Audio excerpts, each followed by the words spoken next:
Red Bull organised a training camp in Nevados dos Chillán, Chile, with a special coach, pro rider Tomáš Slavík, a former 4-cross world champion and 2-time winner of the Valparaiso Cerro Abajo, one of the toughest and most spectacular city downhill races in the world.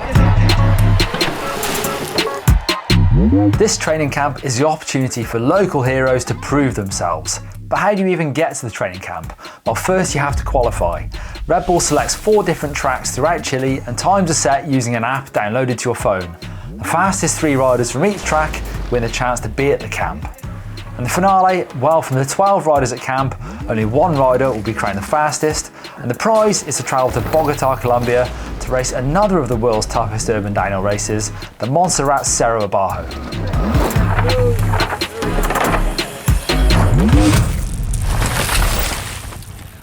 Morning, we're here for a day's training with Tomáš Slavík at his camp here in Nevados de Chile bike park. It's 7 a.m. in the morning and behind us we are starting the day bright and early with some sprints. Warm up is 3 70% sprints of about 100 meters, then we stretch, then some 100% sprints, then we breakfast. It's a good way to start the day.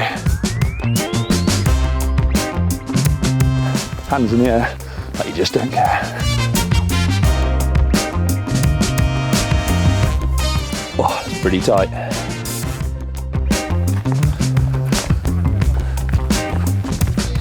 Full effort, 100%. As soon as he puts the power down, you can see that front wheel lifting off the floor, and almost the first 10-15 meters are on the back wheel alone from where he's just got on the gas straight away. So I think it's time to go get on the gas. Right, ready? Go! Go, go, go, go, go! What makes an efficient sprinter then, dude? What makes a good one? You know, some of the guys, they can be really strong. Then you have a weaker guy. Yep. But the weaker guy is faster because he's having better frequency, or like the cannons. Yeah. He's having better pedaling technique. He's not doing any crazy movements. Yeah, no sweat. He's having a good working core. Yep. It's also really important. It's not just your legs, your whole body. Okay. Just keep in a straight line. Yeah. And that's the kind of like a keys how to make your sprint Cool, fast. man. Good technique over power sometimes then. Go, go, go, push, push. Third lot of sprints we've thrown in a different dimension. We're starting way further up and actually up on the gravel. It's 4 at a time this time. And we're coming into like a 25 meter, we're doing it like 70%, and then we got turn onto the road and then absolute full gas, 150 odd meters, all the way to the end. And yeah, it's gonna hurt this one. Yeah, in Bogota, I would say the sprint is almost double size. So let's say this was like 15 seconds. Yeah, not far 15 seconds, and there it's over 30 for sure, over 30 seconds. And the other difference is that it's in 3,000 meters altitude, and that's completely changing the game. And it's interesting because here we're at about 1,500, so twice as high, twice as long, twice as tough. Yeah, it's really, that's why I'm trying to give the guys a little bit experience of a pain on the sprint, because there you really suffer. It was now time to top up the tank with all the other riders and chat over what we'd learned from the morning. As the day started to kick into action, the sun lit up the mountains and the lifts. We got ourselves ready for a day of riding ahead, starting with a few warm-up runs which I had the pleasure of accompanying Tomáš with.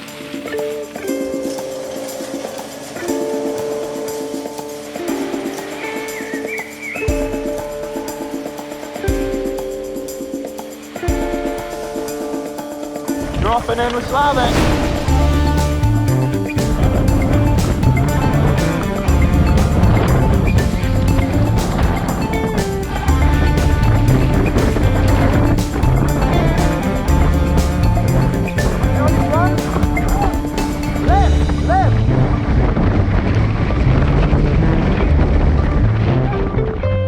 Okay, so me and Tomáš are just cruising up on the chairlift now. We've done a couple of runs. And now, Tomáš, tell us, why in the training course, why do you do these sort of two or three runs? You know, we just, the first thing is that we warming up. It's the most important thing. Like, the guys are really pushing a lot. So we just want to avoid any crashing or hurting themselves. So We just ride the track like 4 or 5 rounds, and that's what we're gonna do, and see how they ride, and see their body position, and see who's the best and who's worse. And we get a bit more technical, don't we? Exactly. Nice. Everyone's a bit too eager at the moment. Yeah. Bit too keen. Yeah, trying to wear them out a little. In South America, those guys are flying in every single way. Put the place up. Put my face up.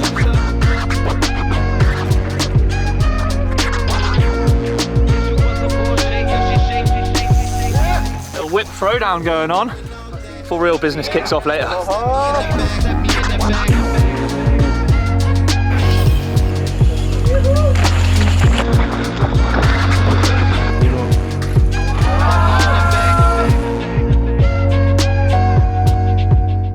We're still warming up, you know. We're still having the challenges in front of us, like what we're gonna do in the afternoon after lunch, and now we're just like warming up and getting guys comfortable on the surface, on the jumps, and see how they ride. And we're looking like if some of them are looking sketchy or they're doing something wrong, so we're just checking it out, and we have a little chat about it at the lunch, and then we go for the challenges, which are gonna be challenging. Put the place up. Put my face up. So now we're just moving a little bit higher up to a berm to see the guys, their technique in a turning, like if it's good or bad, or give them some tips for going faster in there. So that's the next plan.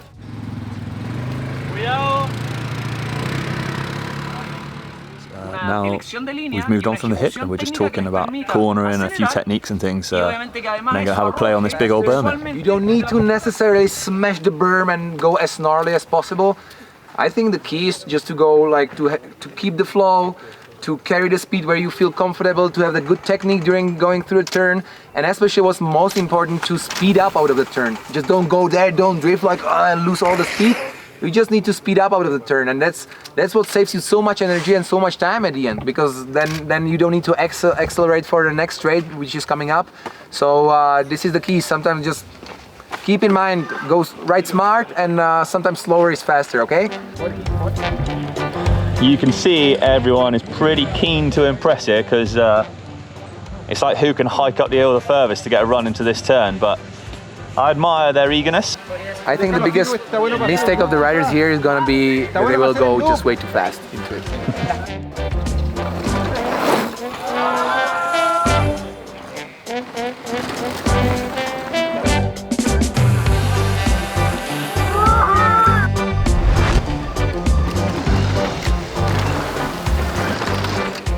Nice. That was nice. Super stable and nice. Oh! This guy went for style. Style, from 1 to 10, it was 10. Oh, Mr. Rich. That was slow. So that was the first one through. We thought we'd take that one a little bit steady, as Thomas may have noticed, but I think now we can come in with some pace.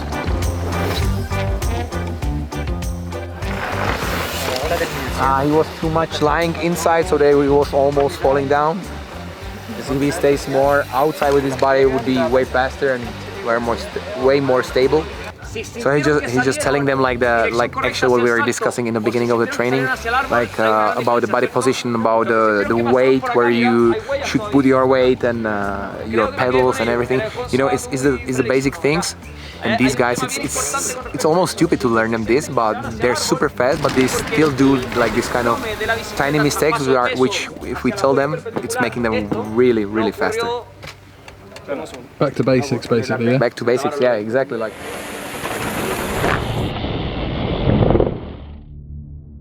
So it's this afternoon of Slavik's training camp. We're out here hitting this pretty gnarly gap. It's a good size over this canyon.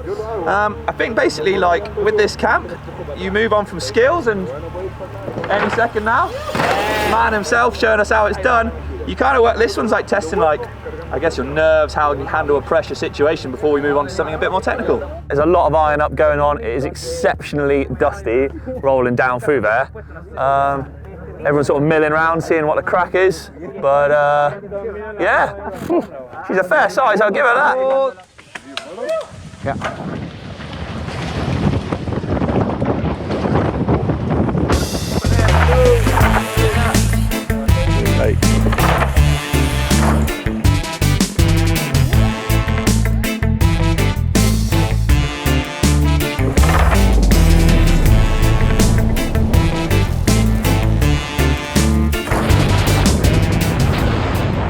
Why have you brought us to an obstacle like this? You know, we want to see the guys on such a big jump like that. It's a big jump, but at the same time, you're entering the jump like double speed what you need for the jump. So we're trying to learn them to scrub, to push the bike down, and then really make like a fast jump, like which one you need for the urban races, because there's a lot of jumps which are kind of small, so you need to know how to scrub. Through the house. Oh my God, over jumped that. So this is exactly the reason why we are here on this one. So we've got loads of different viewers out there. What tips would you give them for hitting an obstacle like this? You know, you see the hole under it? It's a big jump, so you need to have some really advanced skills. Okay. Otherwise it can go pretty wrong. My advice is don't go too fast on this jump. You need to have the particular jumping skills, and I prefer to go a bit slower. If you case it, it's not such a big damage than if you overshot it. So that's the most important things, and good luck, guys.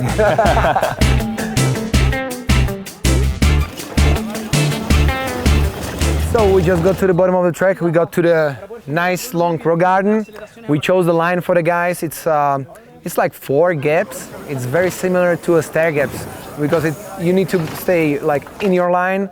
You need to be really precise, but at the same time you need to go fast to clear it. So that's the thing. First we start really slow speed, because you know those guys, they would rather go full speed first round, but we want to work our way out to a really high speed, but we're gonna start with a slower speed, and let's see how the guy's gonna do.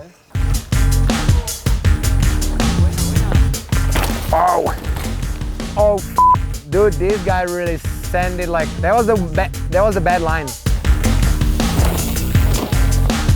Dude, here you can hear just by the sound, like it's like. I think you can be blind here and you can recognize what's the good and what's the bad line. Yeah, dude, Milton killed it.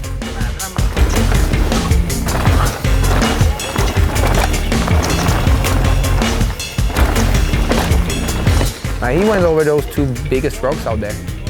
Good line.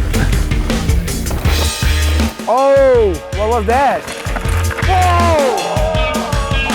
Dude, those guys are just fighting for the spot at Monserrate now.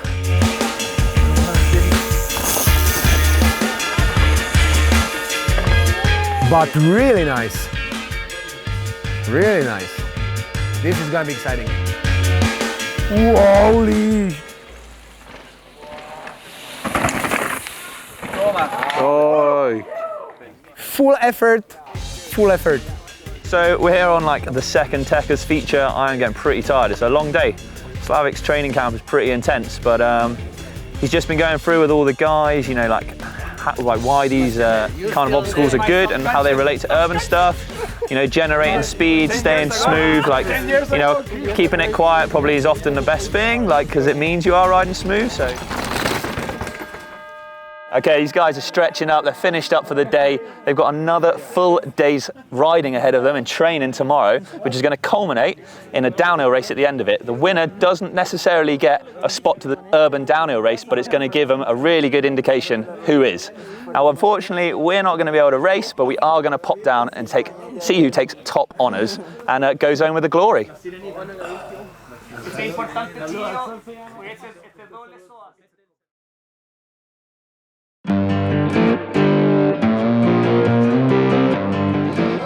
So the guys are up there right now putting all the tips that they learned yesterday and today into practice, and hopefully it's going to pay off for them.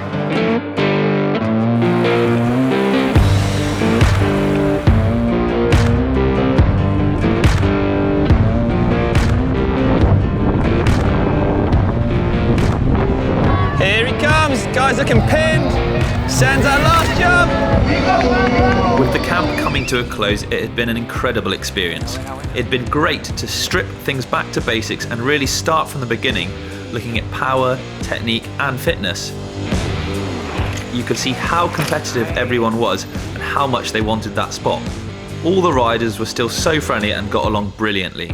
Yeah, you know, we were having like 10 super fast guys here. It was such a hard thing for us to make a decision who's gonna go to Colombia. You know, it's not just like being fast on a track. It's like a puzzle. It's like it contains from so many small pieces, and we were really trying to choose the right guy who we really think is the right person for racing such a crazy race as Red Bull Montserrate Cerro Abajo is. We got Nico Rodriguez. I'm happy for it because he really deserved it, and I can wait for the result, what he's gonna do there, or at least he's gonna have fun and good times there, because he's really the man who deserves it the most here. So good times, good times.